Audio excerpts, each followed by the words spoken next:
Hello everyone, welcome to electrical advice. My name is Hitesh. Student, ये basic electrical engineering का part 3 है। जिन student ने part 1 और part 2 नहीं देखा है वो आई बटन पर क्लिक करके देख सकते हैं। इस पार्ट के अंदर हम ऐसे इंपॉर्टेंट टॉपिक पढ़ेंगे जो आपके एग्जाम में ज़रूर आते हैं। तो ये स्टार्ट करते हैं पहले टॉपिक के साथ, जिसका नाम है रेजिस्टेंस। रेजिस्टेंस, सपोज हमारे पास एक कंडक्टर है।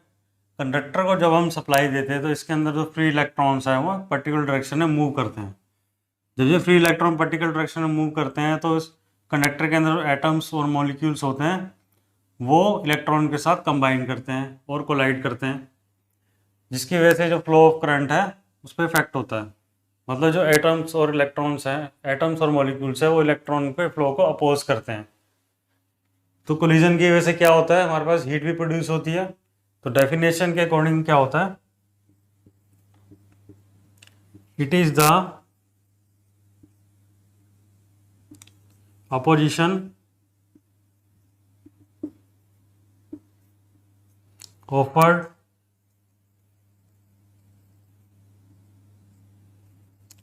to the flow of current।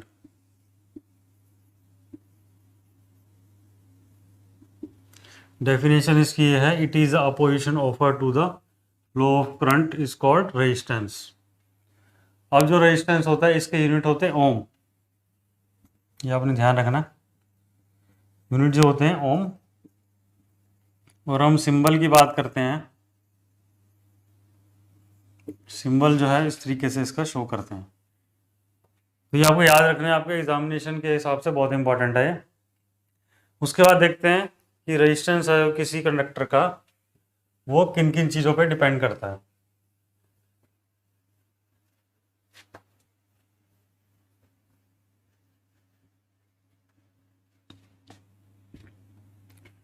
Resistance है किसी मटेरियल का, वो डिपेंड करता है length of the conductor, directly proportional to the resistance depend करता है directly proportional to length of the conductor.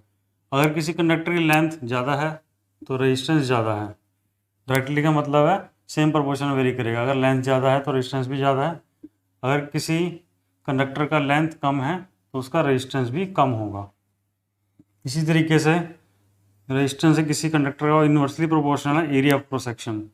Inversely proportional का मतलब है अगर किसी कंडक्टर का एरिया कम है तो उसका रेजिस्टेंस ज़्यादा होगा, अगर किसी कंडक्टर का एरिया ज़्यादा है तो उसका रेजिस्टेंस कम होगा।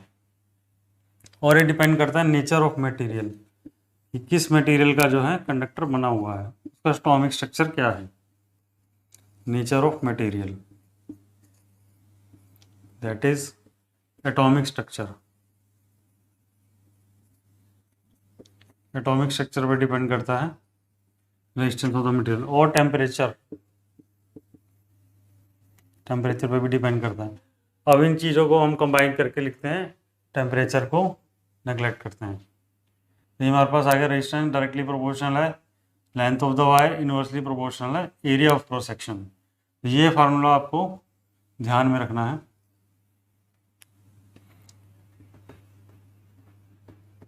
अब हम इस प्रोपोर्शनैलिटी को हटाते हैं तो हमारे पास आता है Greek letter rho, R is equal to rho L upon A. इसको हम बोलते हैं रो, आर एच ओ। ये ग्रीक लेटर है, ग्रीक लैंग्वेज से लिया गया रो। तो ये भी ध्यान रखना आपने, ठीक है। अब हम पढ़ेंगे इसके बारे में, रेजिस्टिविटी के बारे में।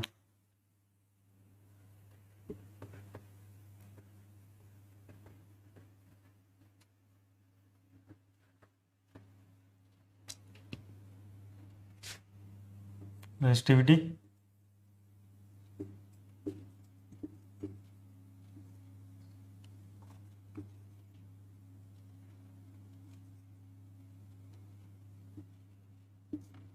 रो। हम जानते हैं रेजिस्टेंस का formula R is equal to rho L upon A. अगर हम एक ऐसा कंडक्टर है जिसकी लेंथ है 1 मीटर, एरिया है उसका 1 मीटर स्क्वायर, डायग्राम से देखते हैं।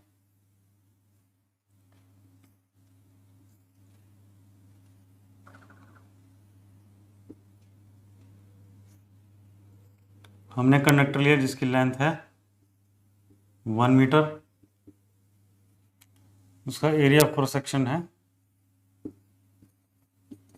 1 मीटर स्क्वायर। तो यहाँ पे अगर एल को हम 1 पुट करेंगे, ए को 1 पुट करेंगे तो हमारे पास आएगा R is equal to rho, ये हमारे को मिलेगा by putting L is equal to 1 metre और area is equal to 1 metre square.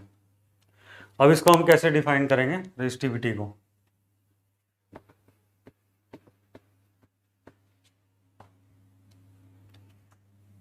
Definition जो इसकी लिखेंगे, द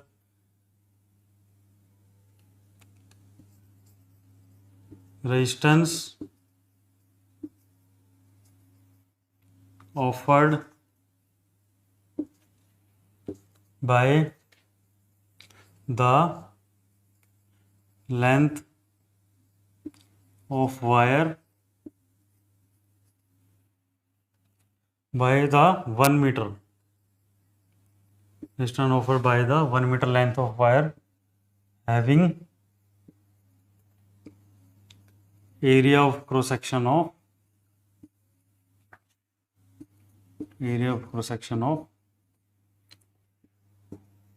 1 meter square.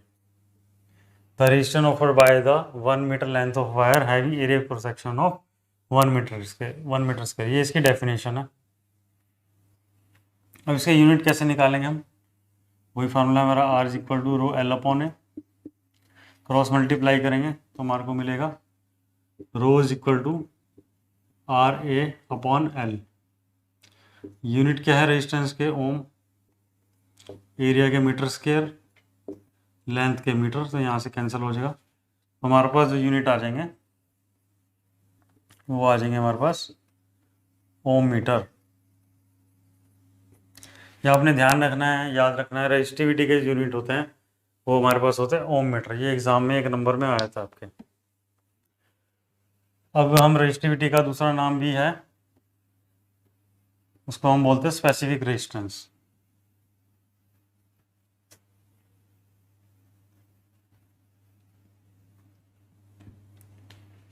और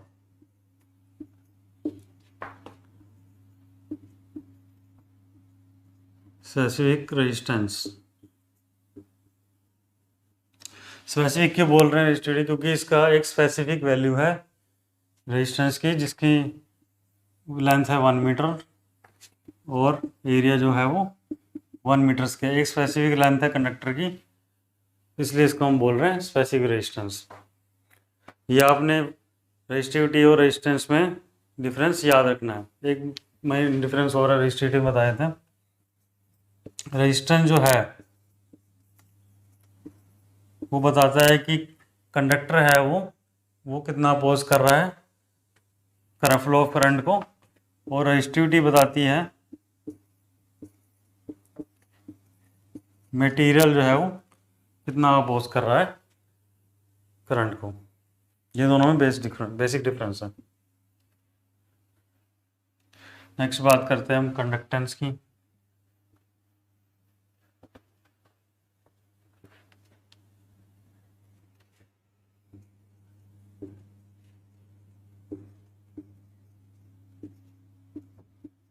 कंडक्टर को जी से डिनोट करते हैं।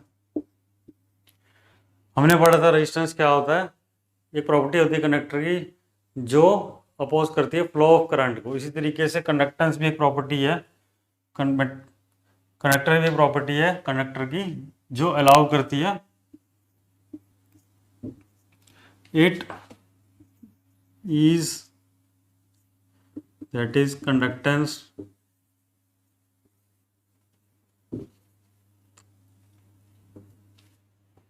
टू द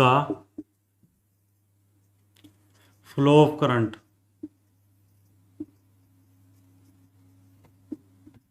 जैसे कंडक्टर की प्रॉपर्टी अपोज करना फ्लो ऑफ करंट को, वैसे कंडक्टर एक और प्रॉपर्टी है जो अलाउ करता है फ्लो ऑफ करंट को। जी से डिनोट करते हैं। अभी हमने बात किया दोनों रेसिप्रोकल हैं, एक प्रॉपर्टी अलाउ करती है फ्लो ऑफ करंट को, एक अपोज करती है, तो ये रेसिप्रोकल हो गए। और हमें पता है रो एल अपॉन ए, यहाँ से हम क्या करेंगे 1 लिख सकते हैं यहाँ पे 1 इंटू ए, 1 अपॉन रो इंटू ए अपॉन एल। यहाँ से 1/रो आ गया हमारे पास सिग्मा, जी जो आ गया हमारे पास सिग्मा A/L, इसको हम बोलते हैं कंडक्टिविटी, सिग्मा को बोले हम कंडक्टिविटी। ये आपने याद रखना फार्मूला। यूनिट क्या है कंडक्टेंस के,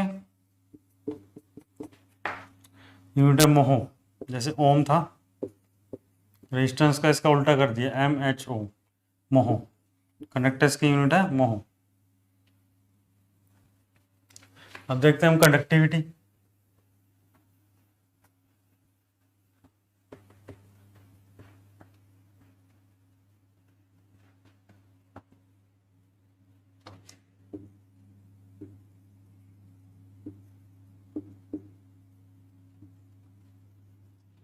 कंडक्टिविटी सिग्मा,